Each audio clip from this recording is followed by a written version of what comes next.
Start streaming. Hi everybody, it's everybody's favorite job, a prior repair attempt. I feel like I've done a few things on this channel that were kind of easy shorts that I knew would make a short video. And today is the last day of school. I've got some junior technicians that are seeing a lot of the easy cases, and now I thought I'd share with you the kind of stuff that ends up on my desk these days. So we have an iPhone here that has already been to 2 shops, and they've been told that it's completely impossible to get the data. They've been told that the NAND and the CPU specifically are really corroded, and we're gonna take a look at it together. I started this and thought, heck, why not throw up a stream with the time that I have before I gotta go take a kid to a birthday party. So let's get cracking. We're gonna start by going on a look under the microscope. So I've got the board out. This is an iPhone 6. iPhone 6 is my favorite phone because it's kind of our classic model system. You know, if you're a scientist and you study Drosophila, fruit flies, or you study mice, or you study yeast, because they're a model system for humans, the iPhone 6 is a really good model system for other iPhones. So I really love this model. So let me catch you up with when I first took this board out. I could see that it had a prior repair, and then what I did is I just checked to see what its current consumption looked like on DC power. And I can see that somebody's taken some chips off of the top of the board, but it was pretty clear that it had a small current leak right when I started looking at it, and that current leak was due to this chip here. This guy is the Mesa Boost IC, and it's in charge of making the voltage for your fingerprint sensor. And so that thing had a leak to ground, so I deleted it. And whenever water goes there in an iPhone 6, it also goes under its neighboring chip. This is Chestnut, which is the display driver. So I replaced Chestnut as well, and then thought, maybe that's all it is. Maybe I'll get lucky. And I tried to boot it up. It did not boot up, and that's when, for the first time, I looked at the back of the board, and a couple of things jumped out at me. That's what I wanted to share with you. So let's pop this over to the other side. Tesla update. Saw they're taking Bitcoin again. Wouldn't that be something? Yeah, maybe I should return this Tesla. So I will make a Tesla update video. I did get it back. I am driving it. I'm cautiously optimistic, but I will tell you exactly what they told me in a Tesla update video. I know everybody's curious, but so far I've been driving the Tesla today, and it is drivable, and I still have it. So I'll catch you up on what the deal is with that later. All right, let's flip this board over.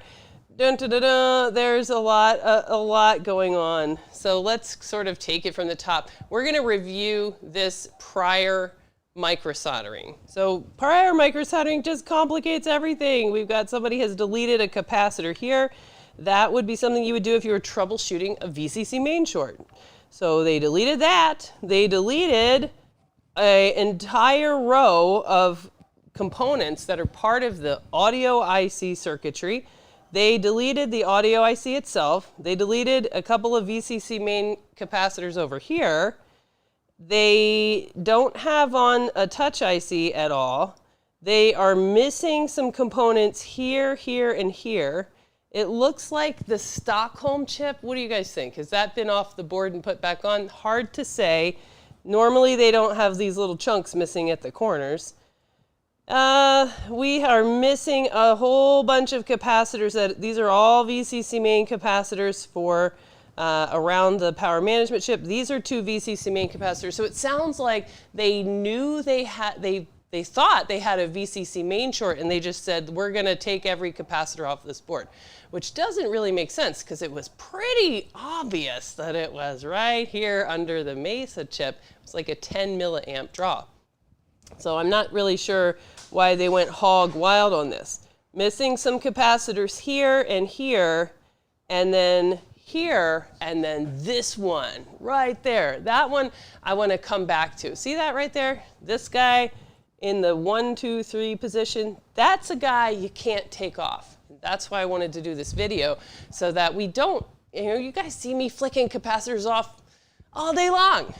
Well, you can, but you got to know what you're doing a little bit. There's some capacitors that you can't just simply delete, and you really can't simply delete this many and be at all at all safe.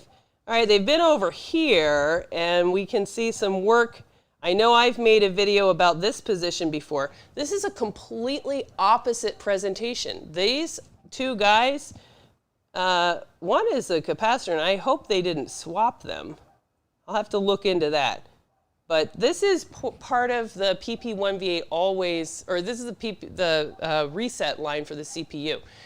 It seems like this is kind of like, Wheel of Fortune video repair. Like, just spin a playlist and whatever somebody's doing in a playlist, do on this board and see if it fixes anything.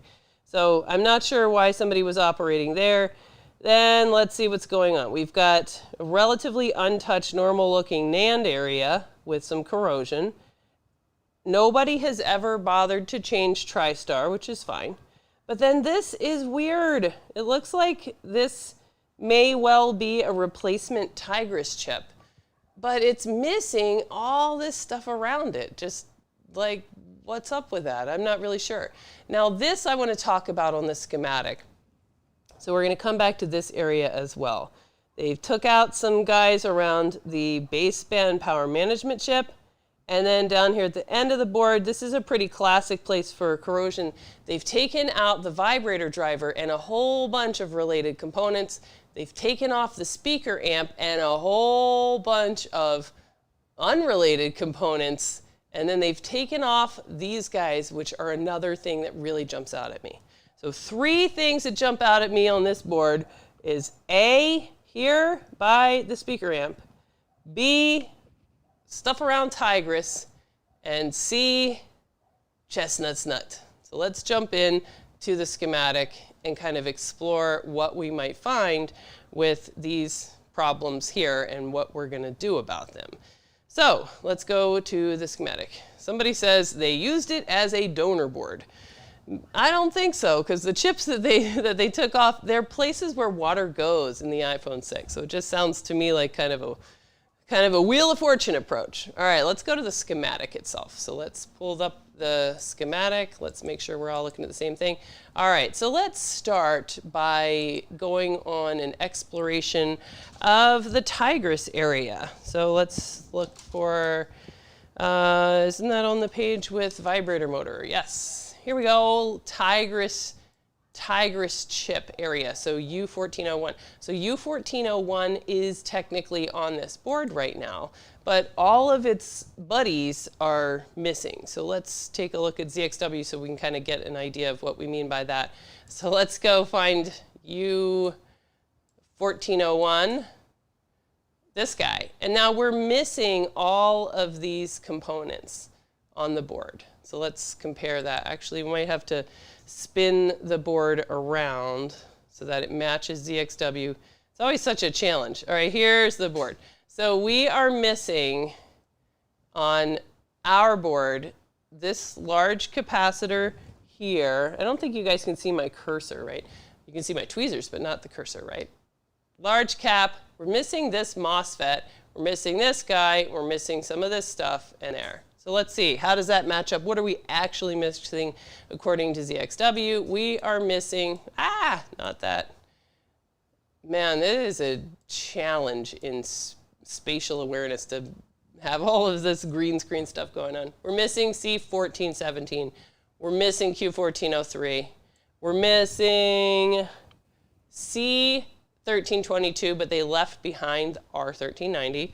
We are missing C1412, C1480, C1416, and this I think is no stuff, R1401.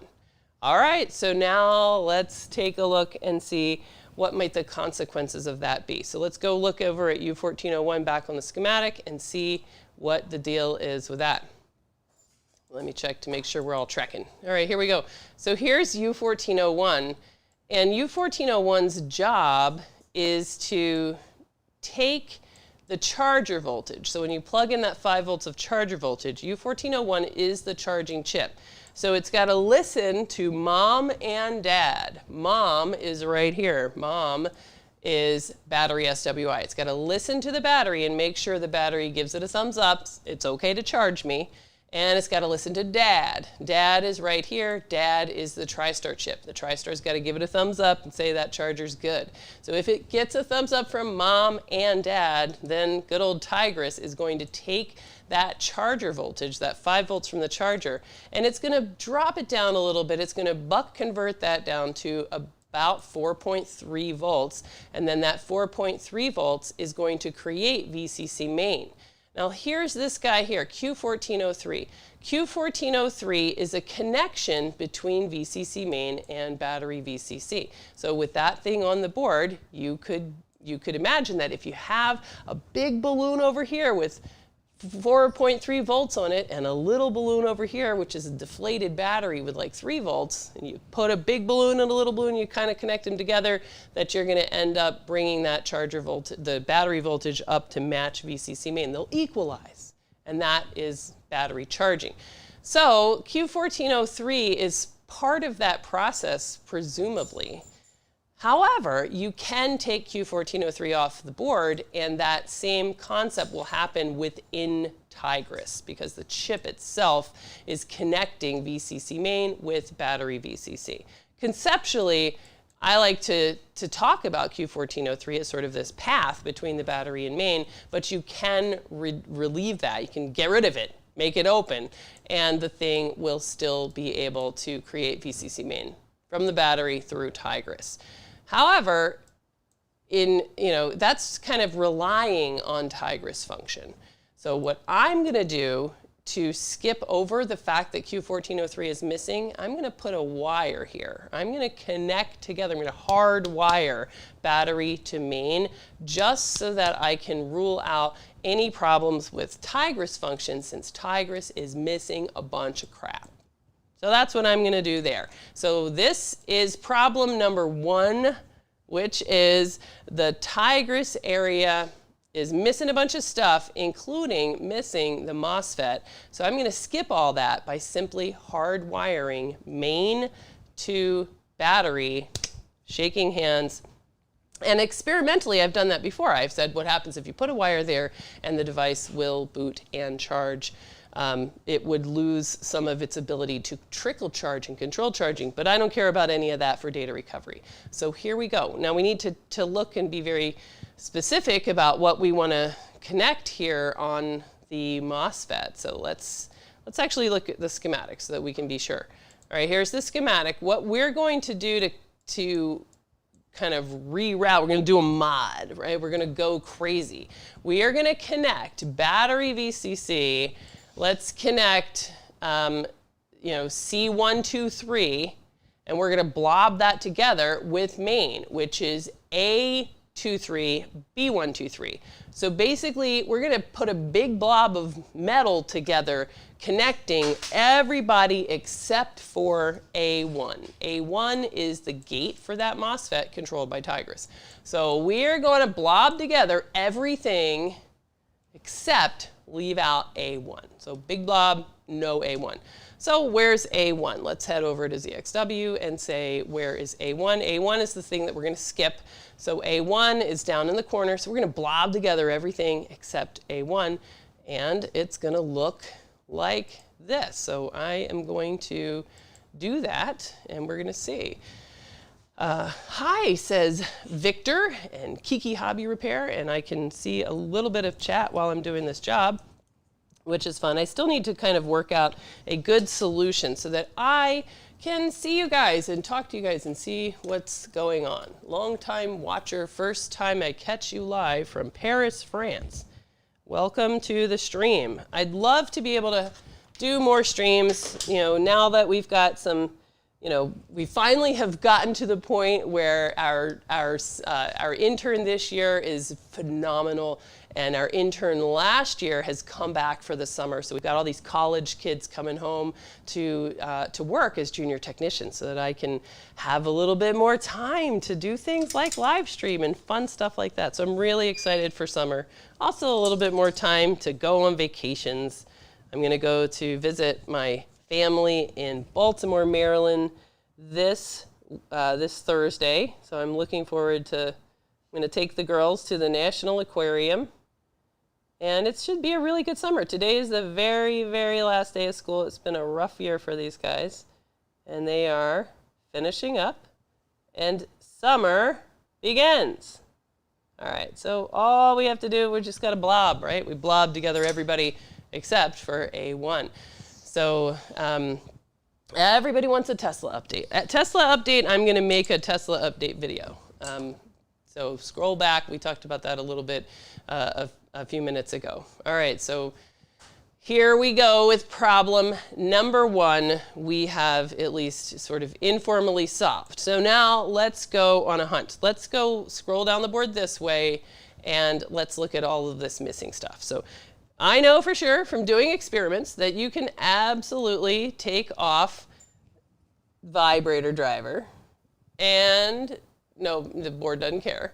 And you can take off speaker amp, and the board doesn't care. But the board does care about somebody in here, and I think it might be these two guys, I'm not 100% sure, that care about the battery data. So the board does want to hear about battery data if it means to stay on. So let's check up right there, ding, ding, ding, those two guys, and see who are they. So let's head over to ZXW and check that out. So ZXW, we're going to scroll, scroll, scroll, and here we go. So which ones of these guys are the, let's see, we're missing 1, 2, and then there's a whole bunch missing.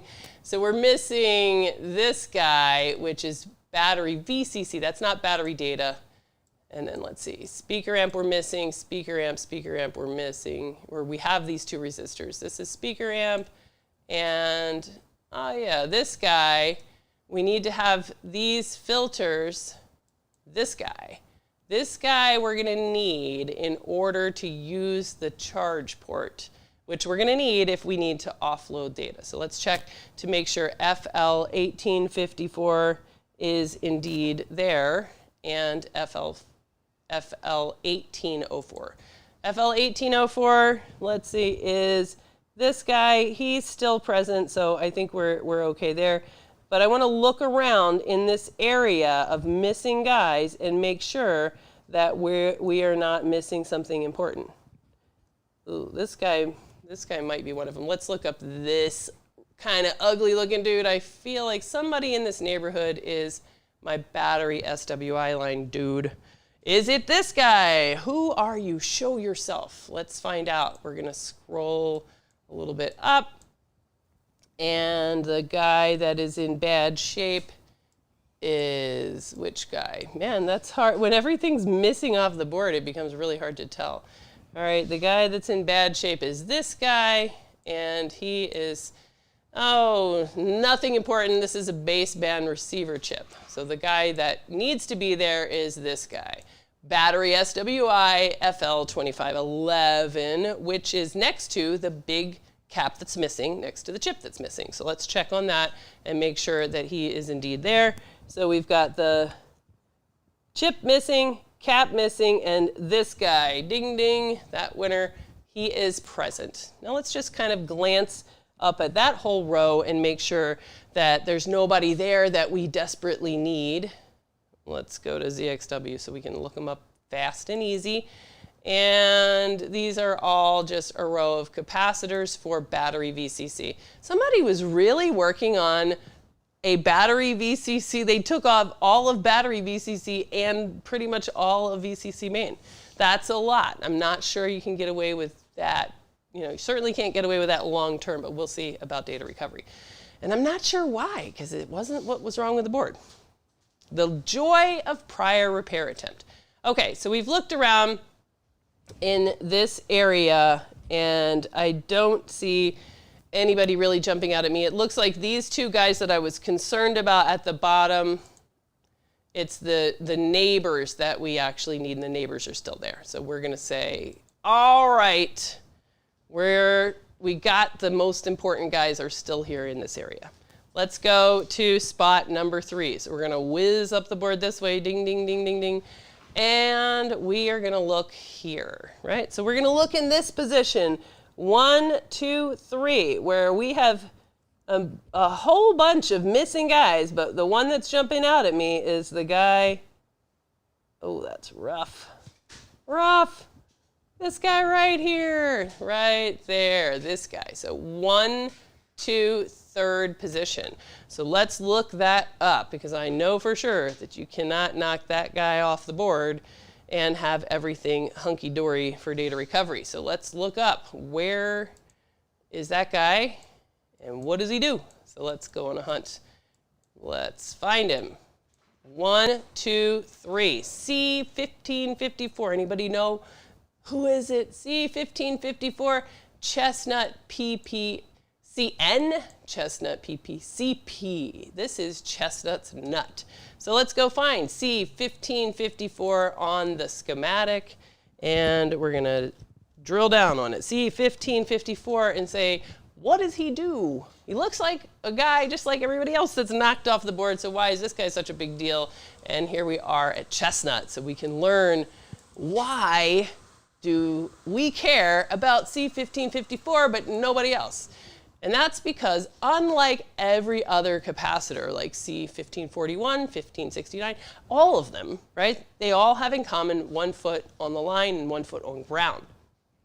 Why do we care about C1554? Because it is different. And if you like to learn about things like what we're talking about right now, what is this guy? Why is he different? Why do we care? And you're curious about that, then you probably have the logical mindset that makes you really good at troubleshooting boards and bringing dead boards back to life, which is one of the most fun things you can do.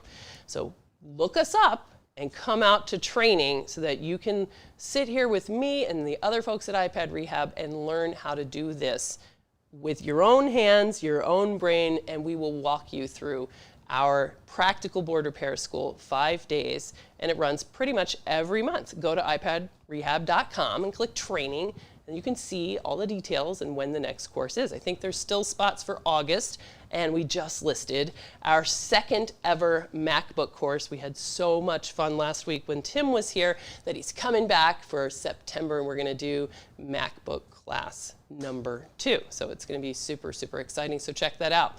Back to our story. That was a word from our sponsor, which is us. So C1554 doesn't have a foot on ground. So what's up with that, right? So this guy's got a completely different function.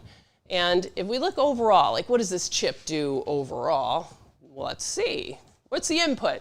D1, voltage in. So voltage in is the input to the chip, and this is our good old VCC main. So VCC main is about 3 or 4 volts plugging into the chip, and then we've got some elements that we recognize. I see Uncle Henry, a coil. I see switching at a coil. A chip that switches a coil is either going to be a boost chip or a buck converter chip. So let's go check those outputs.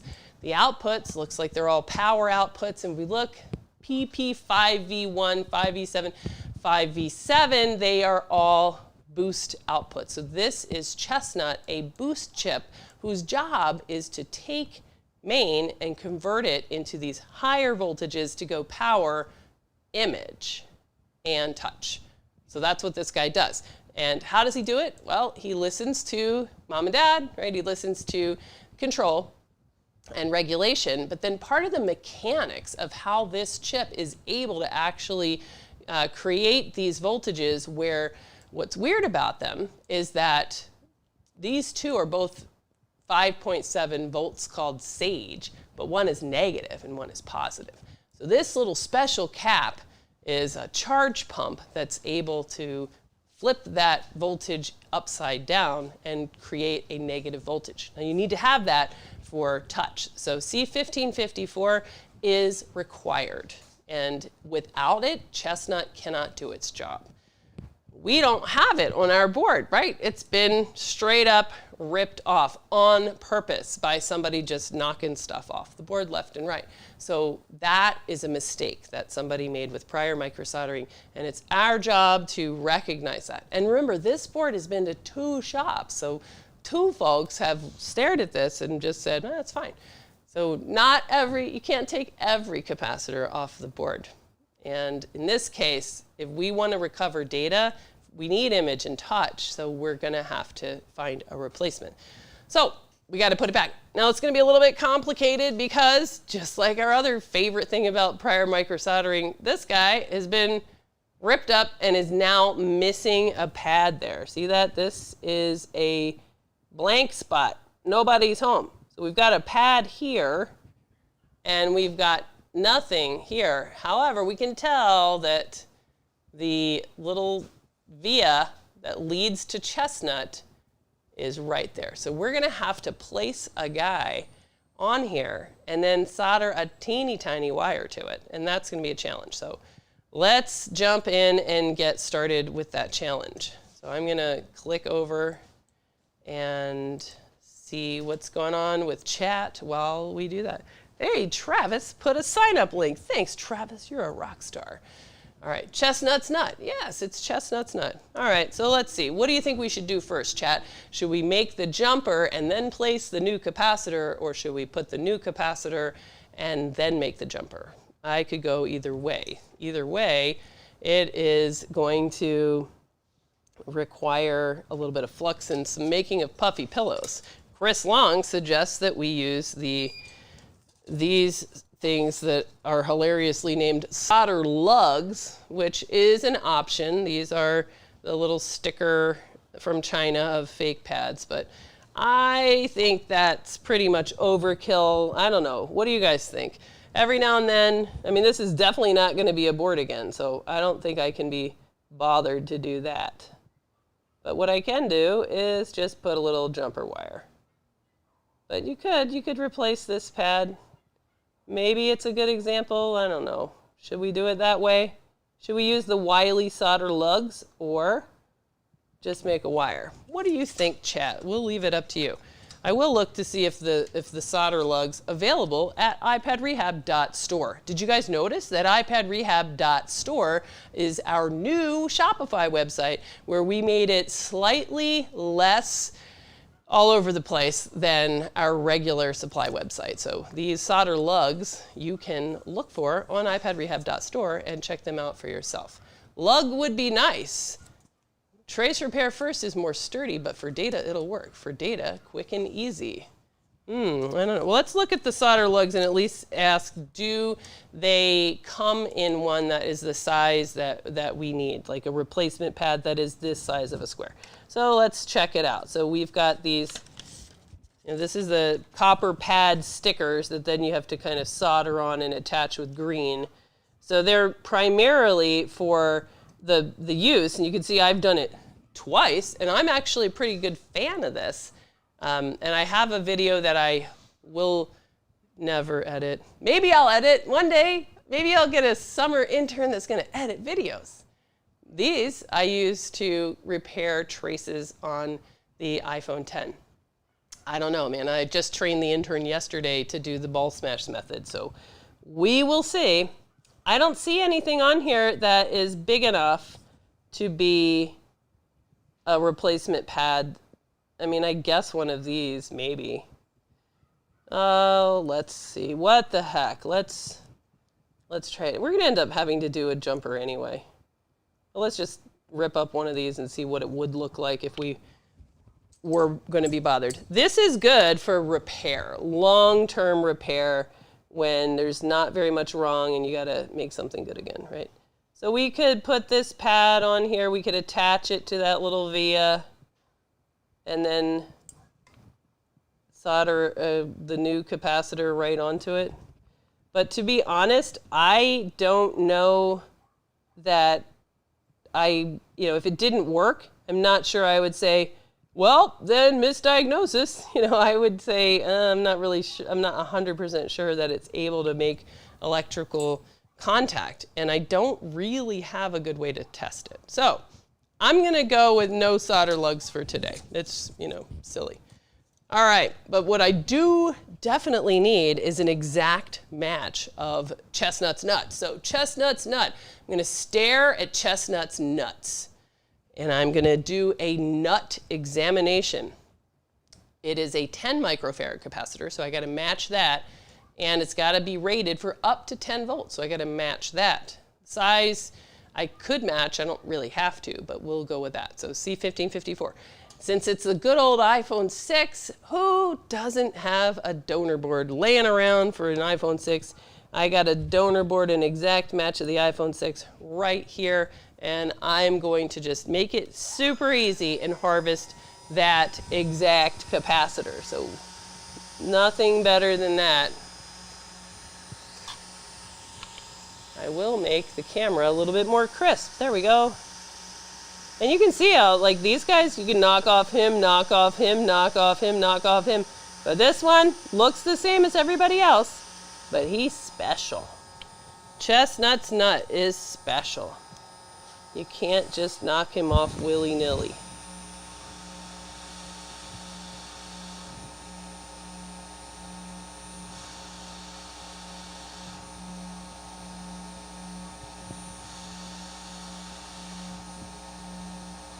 All right, so I'm put him on standing up, right? So he's not laid down, he's standing up, and that way I have room to make a super tiny jumper that's gonna go from the other side up to the top of Chestnut's nut. And see that? You can see Chestnut's nut is standing like a skyscraper on that board.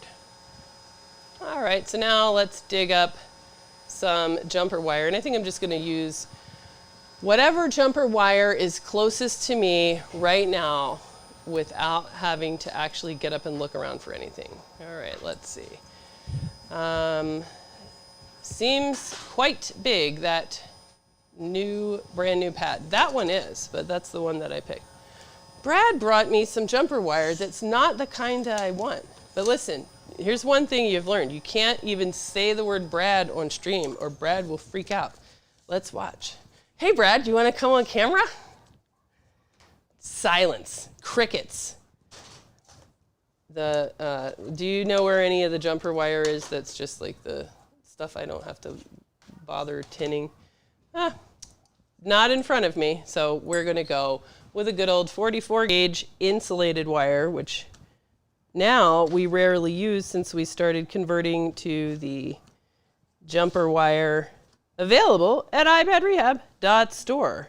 The new jumper wire that doesn't require this pesky process of making the insulation get burned off. So this is the old jumper wire that we will make ourselves work with today. All right, so here's a little piece. Yikes, I can't see anything. All right. Travis says, hi, Brad. Brad has left. Brad walked right out the back door. Brad is no longer even in the building. He gone.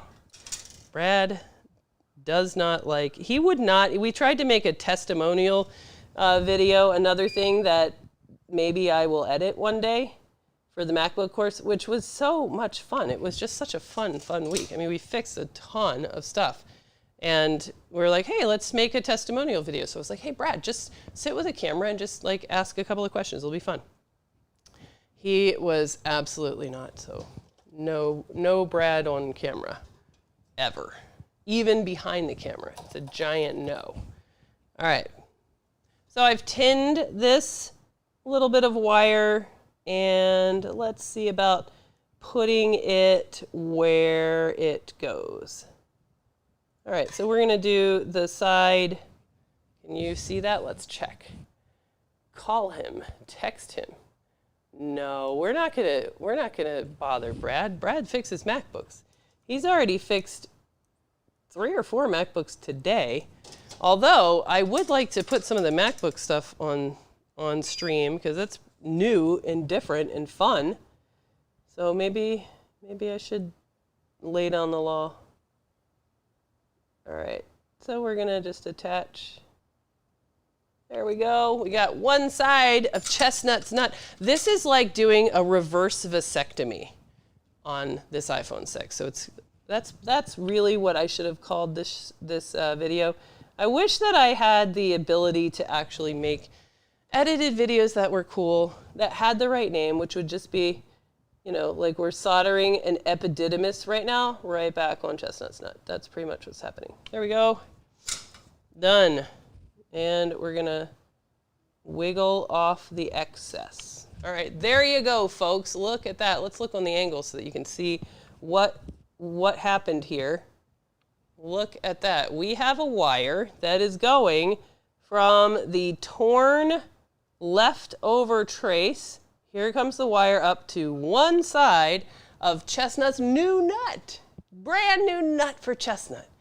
And then it goes to the other side, down into the board, thus restoring Chestnut function, at least in theory. Because remember, prior microsoldering attempt, this board has been through all kinds of stuff. Oh, there was one other area that I mentioned on our overview, which is just right here. So we can tell somebody has taken this guy off the board, taken that guy off the board at some point in time, put them back on. They look like they're okay, but I just don't like inheriting that from somebody else. So I'm not convinced that those are actually the right components. So the easiest thing for me to do is to just say, nope, I'm going to get rid of those guys, and I'm going to replace it with, two ones from the donor board. I mean, these may be fine. They may well be fine, but I am going to replace them anyway because I'm just not convinced. This one to me looks like a resistor, and I just don't think there's supposed to be two resistors necessarily right there. Maybe they are. I know there's a capacitor and a resistor, and I just don't know if those have been swapped. When you're looking at a prior microsoldering repair attempt that seems a little bit wild, I'm not going to trust anything, right? So let's look up just for fun and say, what do those two resistors do? Are they indeed two resistors? So let's go on a hunt. ZXW, take us to those two resistors. And those two resistors are the ones that I think it gets so confusing. I know it does for you guys when the board doesn't quite match ZXW. So we'll flip this around. This is what ZXW looks like. All right, so we are talking about there's a row of resistors, a gap, and a row of resistors, and we're talking about these two. So let's go back to ZXW and look up who are these two mystery resistors. So that is two resistors. One is a resistor for 1v8 SD RAM, connecting it to the menu key. So the menu key is the home button. So menu key is the home button. And then then reset, right? CPU reset is connected to 1v8 on the other one. This guy, I know I've done a video on him before because it tends to be problematic on phones that have chestnut damage. So chestnut's been replaced. Maybe it did have legit chestnut damage. I don't know. All right, regardless, this one, R0206, is a 100 kilo ohm resistor. And the other one is a 392 kilo ohm resistor. So we want to be sure that those are indeed the right guys. So the easy way to do that is we are going to just replace them with ones from this really accessible donor board. So I'm going to put this one away, and we're going to get our donor board. Now I got to cut the bracket in order to even get to these guys. So we will do that, and it's okay to be a little bit rough on that. Okay.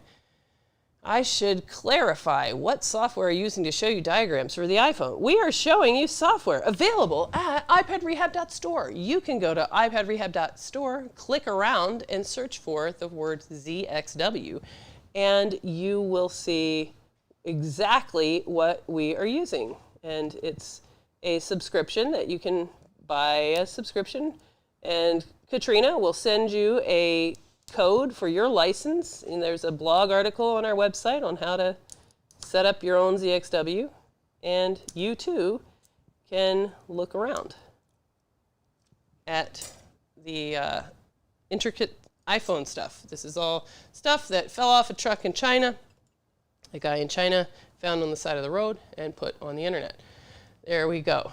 All right, so let's see. Let's drill down, and now we can see on our donor board resistor number 1 and resistor number 2 that we will just move over nice and easy. So let's do the inner one first. So this is a job for anything, mini hot tweezers or hot air. It doesn't matter. The only thing you want to be sure not to do is do not try to pick it up and move it with the tweezers closed together. That will be a disaster, and you will then have to go find another donor board. So hopefully I won't do that. Get rid of the neighbor. All right, see what I mean? Open the tweezer so he's only on one side. Only on one side will prevent it from being flicked. Right? By magic, it's just going to stick to that one side. And now we can come back and find its new position right there. So we're going to just nudge him right on where he goes.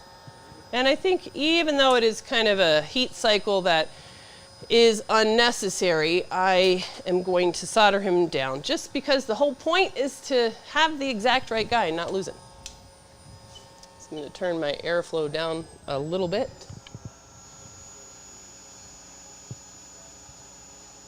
And let's get him on. It's been a while since I've done like a live stream that had some stuff going on in it. All right, seems okay. Now let's make sure we have good puffy pillows for his neighbor. And I think we do. Well, let's go after the neighbor and see if we can get both of those just ruled out nice and easy. Greetings from Mexico. Kiki said at the beginning, I really lost a lot of little dudes with my tweezers. Yep, everybody does. That's like one of the things that all beginners have in common is stories of 6 to 8 hours that they spent like looking around their shop for a guy that's this size. I mean, this is a grain of pepper. I mean, look at it compared to my finger. I mean, this is just a grain of pepper. Not a grain of rice, a grain of pepper. And they are easy to use, easy to manipulate as long as you know that one little trick, right? They will just stick by magic. Look at that. I can wave it around. He's going to stick on there absolutely fine as long as I keep him out of the flow of air. There he is. I can look away. He's still there. He is not going anywhere. It would be really funny if he just fell off. But he won't. Look, you can do anything to him. He's not going to go anywhere except for where you put him, as long as you don't do this. If you try to close those together, then that is how you eject that guy to another dimension. All right, so we don't have to be too obsessive about getting him on there. All right. We'll just put some flux in the neighborhood and encourage him to find his way home. Let's make sure that you guys can see, because sometimes we get a little bit off the frame due to the offset of the microscope camera that I'm using and what it actually looks like to my eyes through the microscope oculars. All right, so now we'll crank that up a little bit. And we're going to get this guy. There he goes. Nope, don't sit up. You're going to go right where you go. All right, there they are. Now we're sure that those are the exact right guys. Okay, and what time is it? It's getting close to me having to go pick up a kid. But we're going to let this cool down, rest for a second, and now it's time for our first test, having corrected what really jumps out at us as the most egregious stuff in order to be able to see, can we get this board to actually turn on? So that's our first goal. So we'll go to the hand cam. Let's see, hand cam, we're going to move this out of the way, and we're going to see what happens. What's this? This is the jumper wire. So we're just interested in not full function for data recovery. We just need to bring back image and get it to boot. Then we can work on touch later on because there's no touch IC on here. But I'm not going to put back the touch IC until I know that this is going to be able to make an image and turn on. And if it can never make an image and turn on, then I'm never gonna fix touch on this board, so we will see. All right, we are gonna check this out, letting it cool down, and we're gonna just put some pieces on here. All right, what kind of flux do you use, ma'am? You are really making me want to go on a, let's see, do we have a browser tab? I bet you guys can guess what I'm gonna say. I bet you guys can guess it. You can guess it. We are gonna go to iPadRehab.store, the new website, and browser. Is it gonna work? Will this, I didn't intend to make a browser tab, so I'm not sure if that's gonna work or not. Let's see. Browser, let's see, can we make a browser? Let's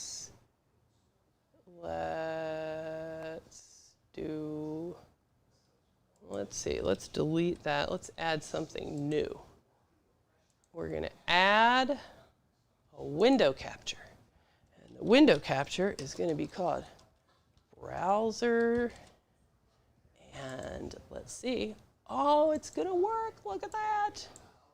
It is gonna work, here we go. So this is iPadRehab.store. If you go to iPad Rehab, you can click over onto Supply Store and you can see this right here. So you can search for what kind of flux do you use? We use a couple different kinds. We use Amtech, and this is Mark's favorite. And then we also use ChipQuick.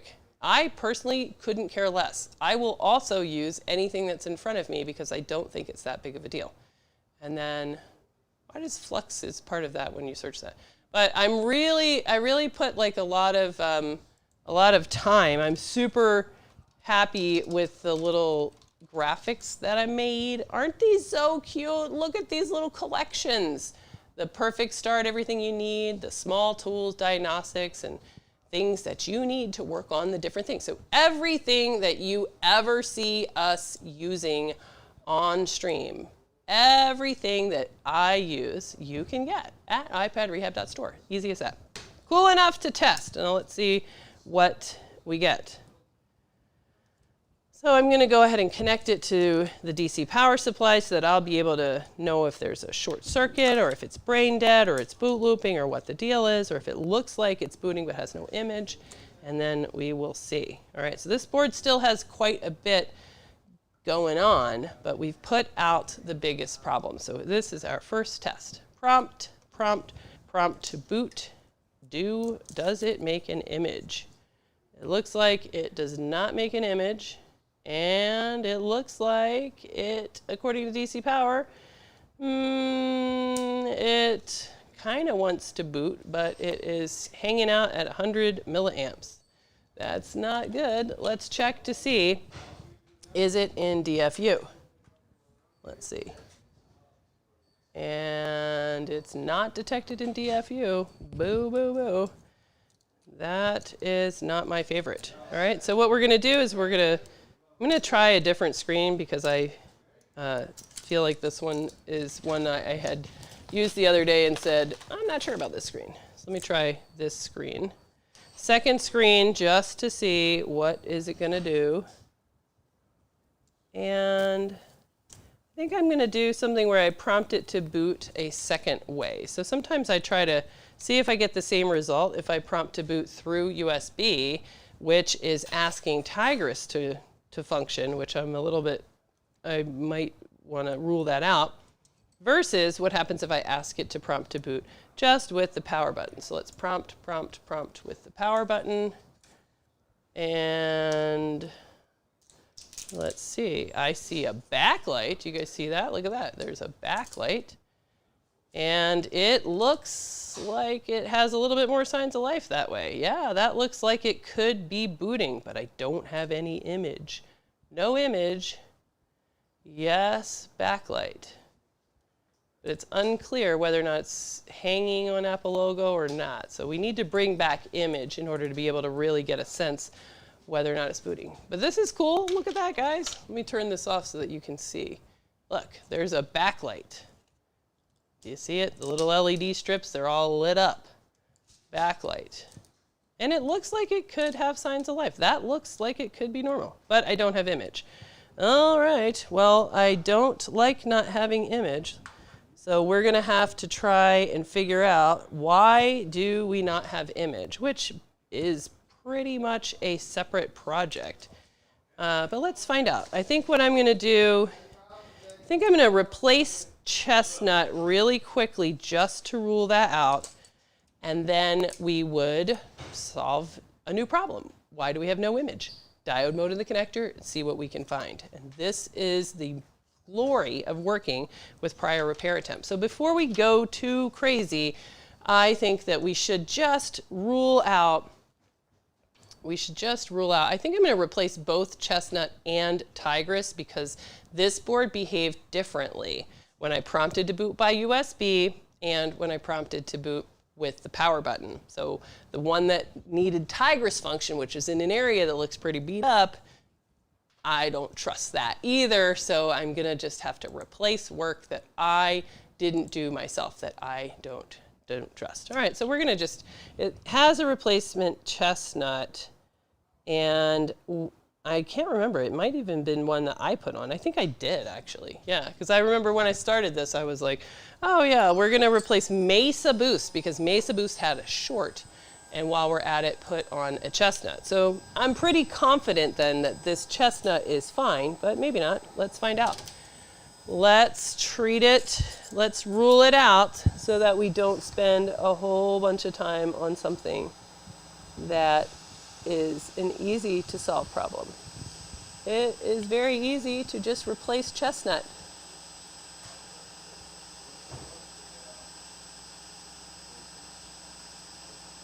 So that's what we're gonna do. All right, so as I pull off chestnut looking for any bridging under there, nope, it looks perfectly fine under there, so I don't think that's gonna change anything. But don't know. Maybe it will. We're gonna find out. Kind of feel like it should just get a new Tigris on as well, but I might wait to do that until after we see whether or not we can actually bring back image.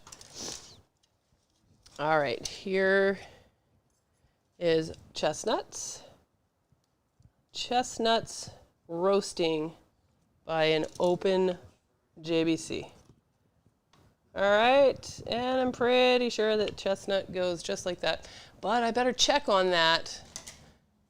Let's see, can I see it on the donor board? Nope. Let's head over to ZXW and just check real quick on that chestnut orientation, make sure I'm not crazy and that I have it on with the dot in the right corner. Ding, there's the dot, and the dot is in the correct place. So want to just make sure before I put a video out there soldering a chip on upside down and then have boards come to me as, hey, this isn't working. Chestnuts upside down. Well, who told you to do it like that? You did.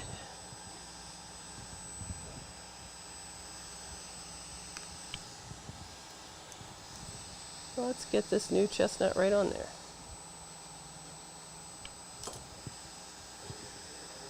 Come on, chestnut. Come on over. Come to the left. Slide to the left. Slide to the left a little bit more. There you go, buddy. You are perfect. All right, chestnut. Now let's look at this display connector and see if there's any reason that we can see that anything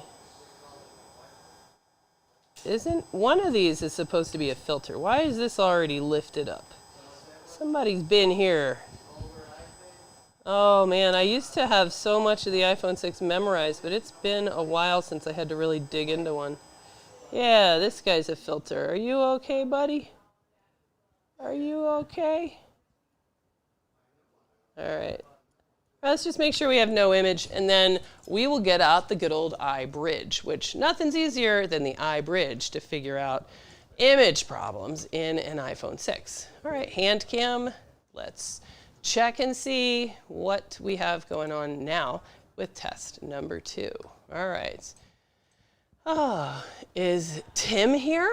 Oh my gosh. TCRS circuit. Hey, Tim. How is life microsoldering when you have a little bit of a cold? I mean, I don't know where you would have gotten a cold from. Certainly not from your trip to New York, certainly not from me. And I know I certainly didn't get it from Ryan. That's the one thing everybody takes off their masks like less than a month ago, and now instantly everybody's getting allergies and colds and stuff like that. It's just like winter all of a sudden. All right, let's see what happens now.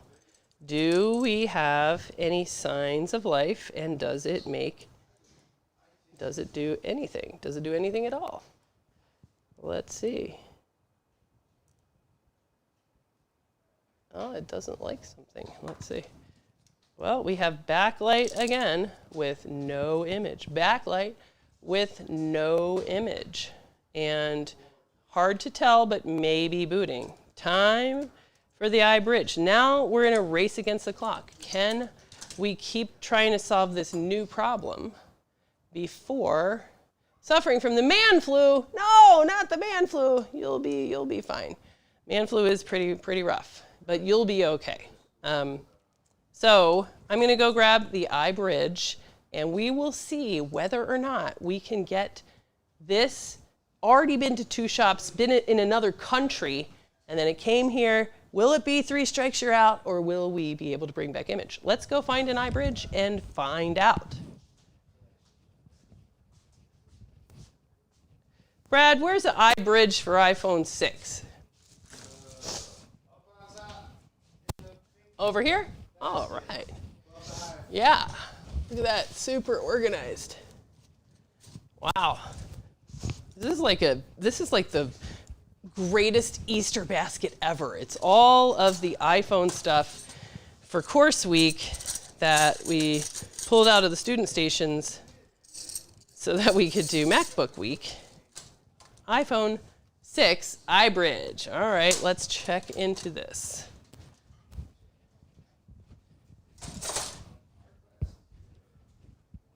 All right, let's check and see what can we learn from the iBridge. I don't know.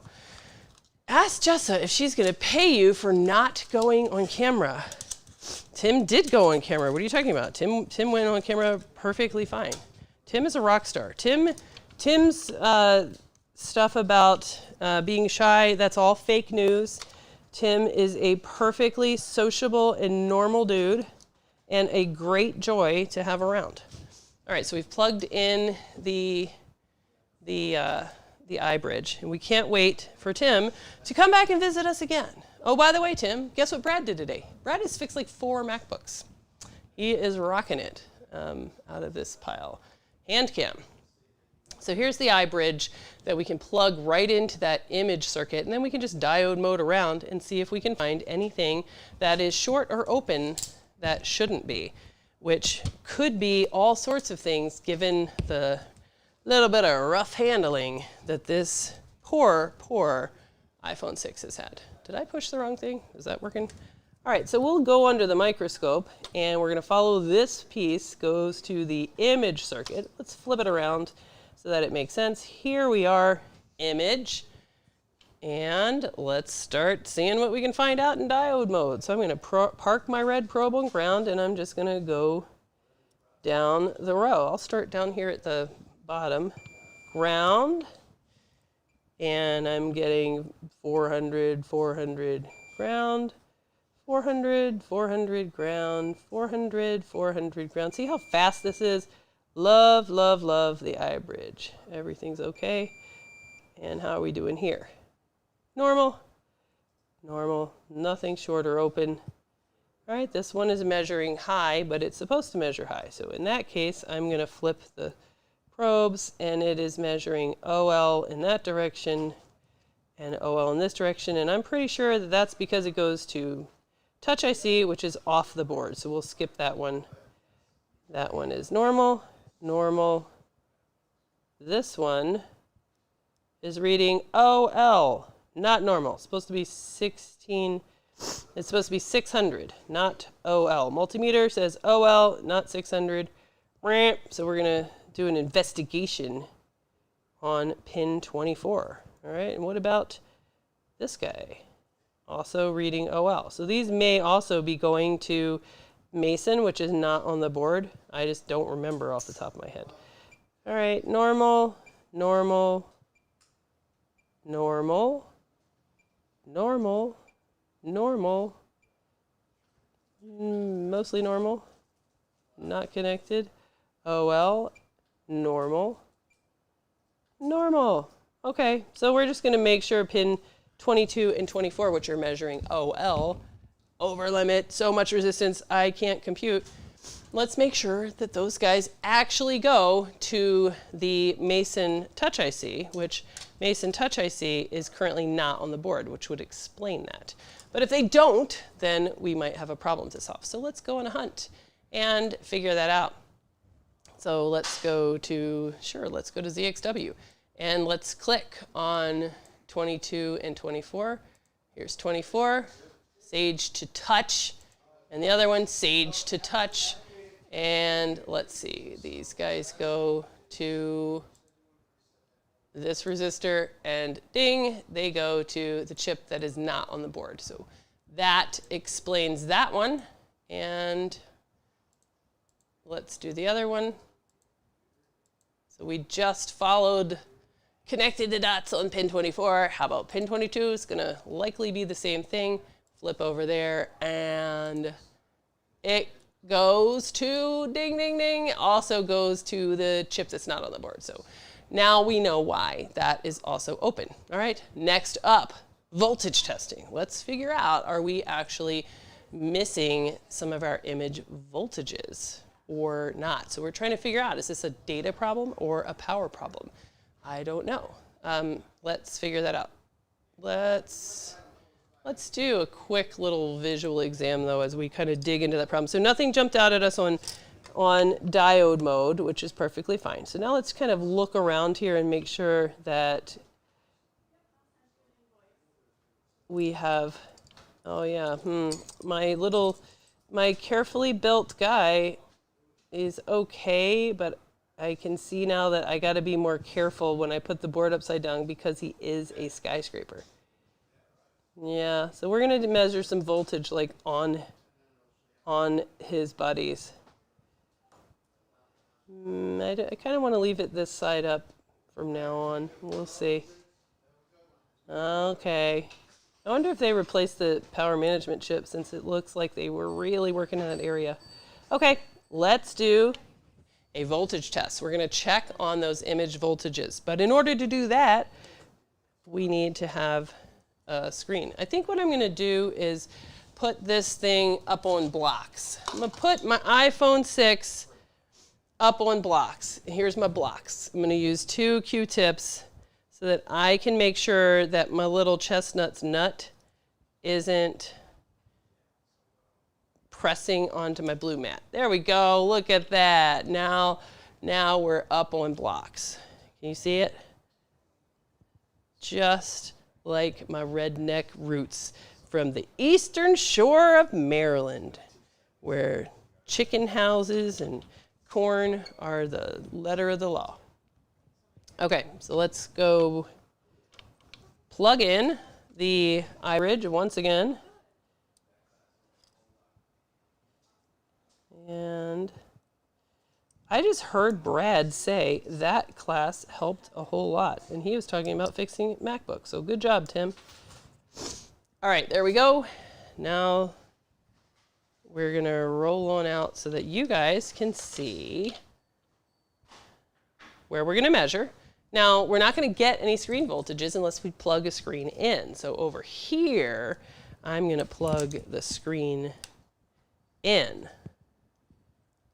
And then we'll be able to voltage test. Voltage test is king. It's just a little bit of a pain in the iPhone. All right, so we're going to make it so that we can see where we're going to test some of these voltages, these 5V7s from Chestnut, 5V1, 1V8, and see, do we have power for image? Is this an image power problem or an image data problem? I don't know. Let's see. We're working against the clock to see whether or not we can get an answer before I gotta go take a kid to a birthday party and it's getting close, so we're gonna find out. Okay, hand cam, I don't know if you can see out this far on the table. There we go, we've got this apparatus all hooked up. The board is up on blocks, iBridge connected to the screen, and now I'm going to prompt to boot using the power button connector. Whoops, power button, prompt to boot, prompt to boot. Kind of looks like it's a little bit high. It used to look a little bit more normal than it does right now. That doesn't look to me like it's really getting a good prompt. I think it's something it doesn't like. Let's see, prompt to boot. Oh, look at that, it flashes the backlight there for a second. I don't know if you guys can see that. Prompt to boot. Do we have backlight? Yep, so hand cam can see backlight. Can you see that? That's really hard to see. Yeah, the backlight is on, which means we should have image, but we don't. The phone appears to be booting, so now's our chance, guys. We can jump in there right this second and we can get that voltage test, but we gotta go quick before the screen decides to turn off. So at negative 5V7, we have 0.7. And at 5V7, we have 1.4. Not good. And then at 1V8, we have 1V8. Yay! And then there should be a 5V1 somewhere around here. Where's 5V1? I don't know. But that's a problem, right? This line here, number 28, is supposed to be one of those chestnut outputs. Remember chestnut? And it makes the negative 5V7 and the positive 5V7, and it's not doing it. It is 0.74. 0.74. So that is not good. And let's see. Over here, on the other one, it is 5.7. So it's 5.7. Now I would like to find and measure the other one, which is 5.1. So let's do that a different way. All right, so I'm going to disconnect, and now let's review what does any of this mean. So we have already replaced chestnut twice, and we're really confident about it. We have done some kind of a rebuild on chestnut's required nut, but we still are missing our chestnut voltages. And we know they're not short and they're not open because we did a diode mode test. So now we got to figure out why the heck is chestnut not able to do his job. There must be something that he needs that we are not giving it. So to the schematic, let's see, what does it take? So chestnut has low output. Why? Well, VCC main, we could measure that, but it's likely okay, because we don't see any current leak, but we can measure and make sure that it's actually a solid VCC main, a nice boostable, good flavor profile, robust VCC main that could be boosted if chestnut was able. We could look to see, is there some reason here? Remember this line, reset 1V8, that was one of the ones from the resistors that had been messed with. Maybe this is not able to pull chestnut into reset so that it can wake up and do its job. I think that's less likely. Could be that chestnut is perfectly fine, but he can't actually make that boost output because he's got a problem with his coil, right? It could be this, right? L1519, maybe that is just not working, corroded off the board, messed with, I don't know, but that could be a reason. So let's drill down on exactly how this guy works. So the first thing that chestnut does is he makes this weird line that doesn't really go anywhere. PP6VO LCM boost. Boost. So this guy, 6 volts. This is the main steady eddy output of chestnut, and everything else is derived from that. So what does chestnut do? Takes main, coil, switching, boost it to that solid 6 volts. And where does 6VO LCM boost go? Nowhere. It goes to these two caps, that's it. So it's just hanging out there, kind of like a highly energized high wire, like the third rail, and that's going to be used to power everything else chestnut does. Now, if we look at chestnut, the chip, and we see this LDO.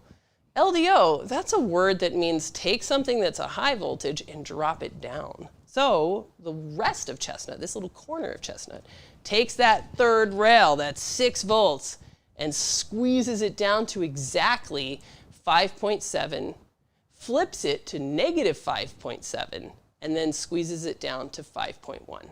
See that? That is what we think. I mean, all of this is just logic and guessing and using common sense, right? I mean, I've never talked to the chestnut engineer and I've never read the data sheet. I'm just assuming that's probably how it works because that's the only thing that really makes sense. So what are we going to do now? Let's ask this question. Can chestnut actually make that 6-volt rail? Can chestnut make that 6 rail? Because if he can't, then it makes sense why their 5V7s are super low. Maybe he can't make the 6, in which case we'll go try to find out why. Is it that he can't make the 6 because these 2 caps here, maybe one of those is short or partial short? So he can't make a steady 6 and therefore can't do anything else? Or maybe can't make the 6 because the coil's not working and the chip can't switch the coil, something like that. So let's go on a hunt. The next thing that we need to do is we need to dig up C1502, C1529, and we need to ask, is this 6 LCM boost, is that line, the third rail, is it short? And if not, is it actually present? So let's go on a hunt for C1502, ZXW, show me. Where is C1502? So we're going to head over to ZXW. And if you find this story fascinating, come join us for Practical Board Repair School, another ad for our August class. And we're going to be listing some cool winter classes as well. Winter is super fun. Okay, let's see. Have you seen those pre-cut traces that come on an A4 sheet? The ones that we were just talking about, the solder lugs? Yes, available at iPadRehab.store. All right, back from commercial. Let's go find the LCM boost cap C1502, right? So we're on a hunt. This guy, C1502, and we're gonna just see where is he on ZXW. So ZXW, let me make sure that's what you guys are looking at. Yep. And let's see, can we search ZXW for C1502, enter. Where are you? I think I already know where he is. I think he's one of these guys around here. Let's see, where is he? I think I'm thinking of the 6 plus. C1502, show yourself. Are you over there? Where are you, C1502? Who can tell me where C1502 is? That should, maybe this is where I search. C1502, enter. Aha, yes, this guy. All right, are you guys tracking? Yes, there we go. There they are, C1502 and his little sidekick, C1529. These are the 2 guys on that third rail 6-volt line. First question, are you short? All right, we're gonna put them in front of the judge, the multimeter, and ask, are you short? Man, my skyscraper. I might need to rework my skyscraper a little bit. I'm not 100% confident in that anymore. Maybe, Can you lay down a little bit? There you go. Now don't touch anybody. Keep your hands to yourself. Good boy. All right, now let me check. Does that jumper still go where it's supposed to go?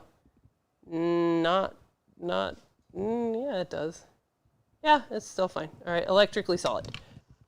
Now, let's query the old 6-volt output line and ask, are you short? Yes or no? All right, we're going to diode mode. Red probe on ground. One side is ground. And this line is getting 0.5 on that one. Yep, so not short. Fair enough, not short. Now we're going to have to do a voltage test here because this line doesn't go out to the connector. It's only used by chestnut to drop down and create those other voltages.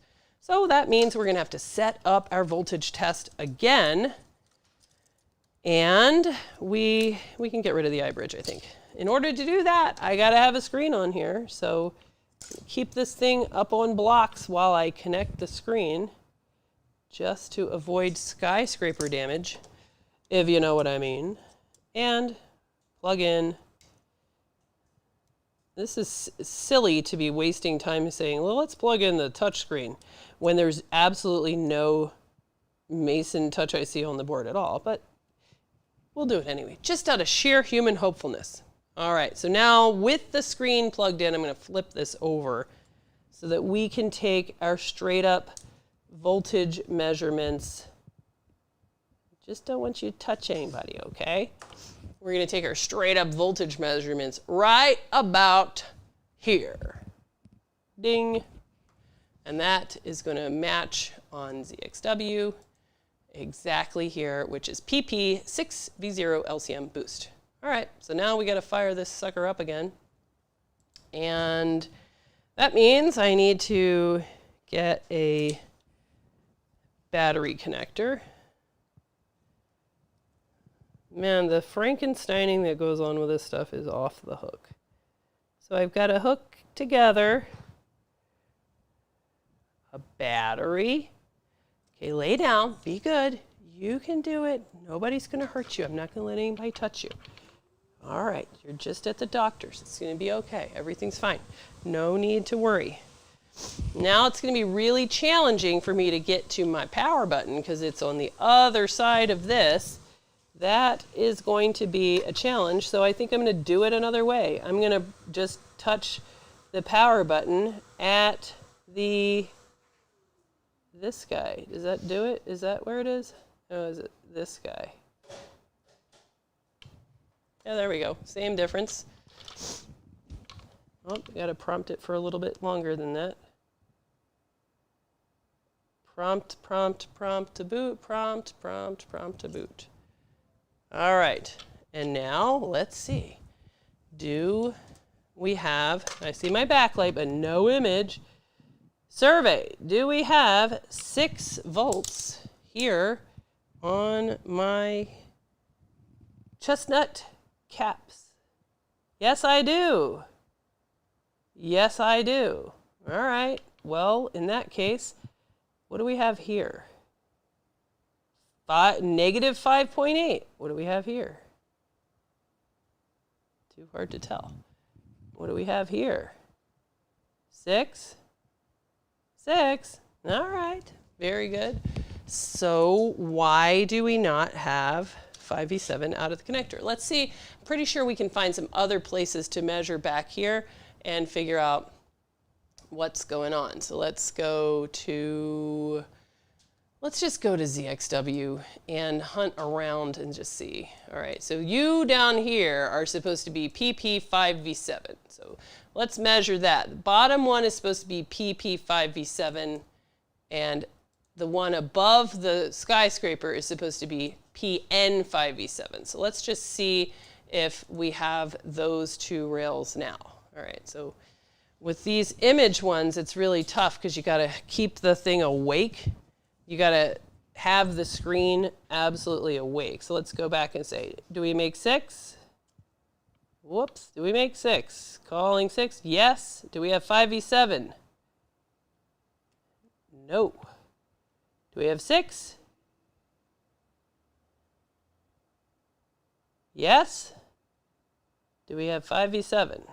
No. How about you? You know what? This is going to be where we're going to have to break out some solder lugs. Do we have anything over here? Nope. All right, let's wake up the screen. How can I wake up the screen? It would almost be worth it to simply plug in a home button so that I could wake it up. This I'm not 100% sure of. I'm going to try to wake it up with the power button. Wake up screen, wake up as if I just hit the power button.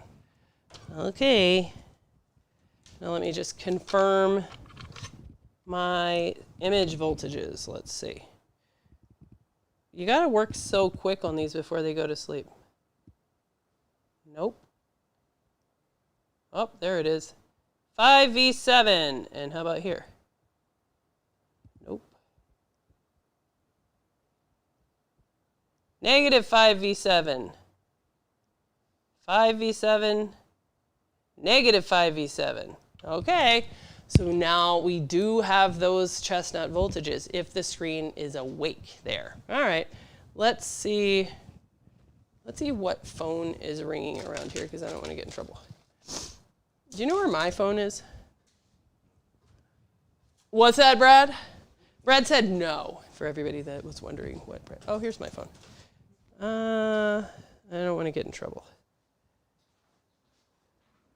School called. I think I probably have to call school.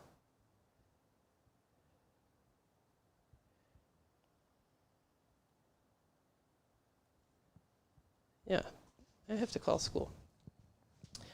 I have to call school in the middle of fixing an iPhone on stream. And find out.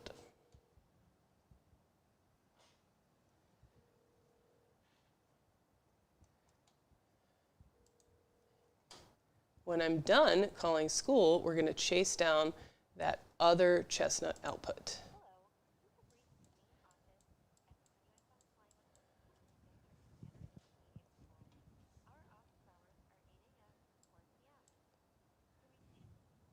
Okay, well, I called school back and they didn't answer. That's kind of weird.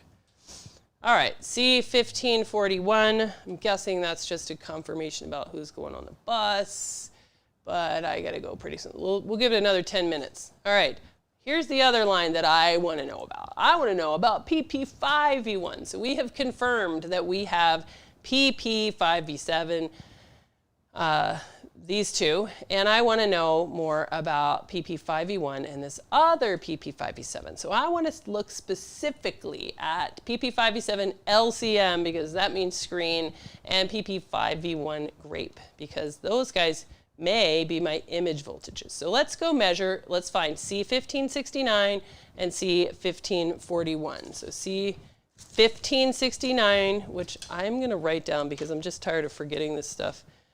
1569 and 1541. Let's go on a hunt and see whether or not we have voltage of 5V7 and 5V1. C1541, show yourself. We are going to go to ZXW and ask, hey ZXW, do you know my friend C1541? Do you know it? It says, yes, I do. I'm the little guy that's just right next to chestnut itself. Okay, fair enough. And do you go anywhere else? Is there an easy place to measure? Yes, I am a guy that is completely knocked off. Pretty sure. Is he knocked off? Maybe not. A guy that is right next to the cumulus chip. So this one is present. Yay! So we can measure him right there. So we can measure that line right there. And the other one, let's look it up and say, hey, ZXW, can you tell me, do you know my other buddy, which is C1569? Look at that. Didn't even have to look at the paper. He says, I don't remember C1569. Well, I think that is fake news. Why don't you know C1569? You really should. He says, I do. I was lying. I do know who C1569 is. And it is the guy that's one north of the 6VO LCM caps. Great. Now let's measure those two last voltages to see if we are missing any of those. And if so, why? Why would we be missing those cute little voltages? All right, so we got to wake this screen back up. So we're going to wake it by pretending that this is a power button press. Click, click, click. So in theory, that screen is awake again. And we can quickly, working so fast, so quickly, we can voltage test. And we're going to voltage test right here. And I am getting nothing. Why am I getting nothing? And then right here, I forget which side that is. Also nothing, but let's confirm. Nope, this screen is not awake. Everybody is a big 0. Ah, that's because the phone is not on. That's okay. We're going to boot it up again. Boot it up again with our fake press. of the power button, and then we're going to measure those guys again. Prompt, prompt, prompt to boot. Nope, got to keep going. Prompt to boot. Prompt to boot. Show me a backlight. I see backlight. Yay, quick, quick, quick. Take those voltage readings so fast. So quick. Voltage number 1. We have it, 5.7. Voltage number 2. No 5V1. Where did you go, 5V1? You don't want to come out and play? Well, it's always unclear whether or not, there we go, 5V7. And where's 5V1? No 5V1. No 5V1.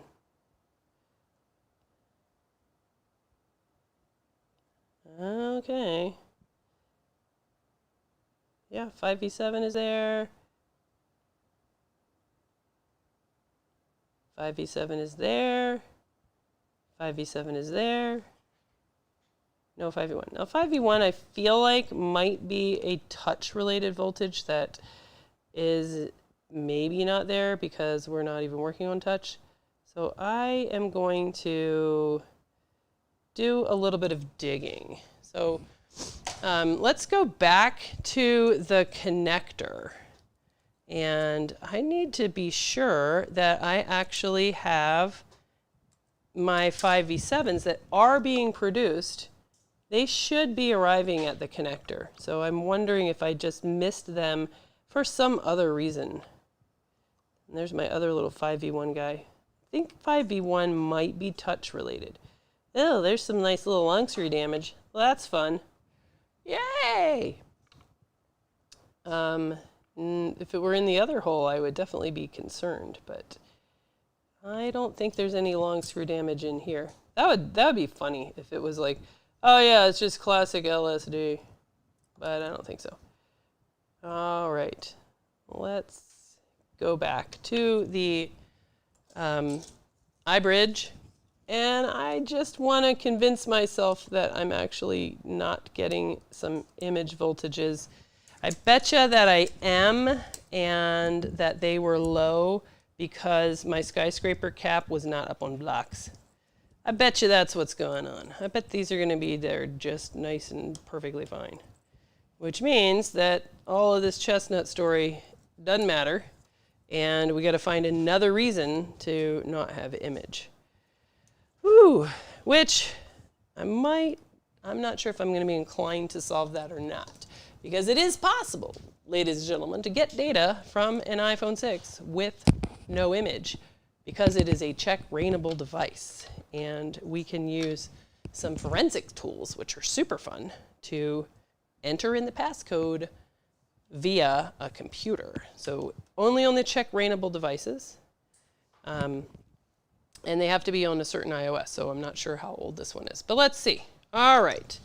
I am going to do the exact same thing. We're going to do our voltage test. Since now we've confirmed that our 6-volt high Hey, Brad. Did you guys get to see Brad's hand? Almost, so close. It was right there, like just a second ago. All right, here we go. We are going to look at voltage. So we got to wake this thing up, and then we're going to go so quick to take these readings. All right, here we go. Wake up, little phone. Prompt, prompt, prompt to boot. Show me your backlight. I see backlight, which means we can take those readings. All right, voltage test. Red probe on ground, and nope, look at that, 0.4 at the iBridge. This one is 5V7, but this one is 0.4 again. 0.4 again. So it looks like, I wonder if this could be like some kind of weird long screw damage. Probably not. All right, so what have we learned? We have just confirmed that even though we have 5V7 back on the cap, that is directly off a chestnut, it is not being delivered out here to the connector. So what's up with that? Well, there's going to be a little filter in between chestnut and the chip, and there's maybe some other circuitry. Something has either been knocked off the board or loose or damaged.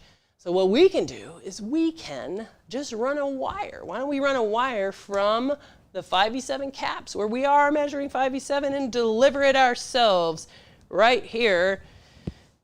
Let's do it right to the eye bridge. That'd be cool. We'll just inject it right here in the eye bridge. It'll go in the screen and light it up for image.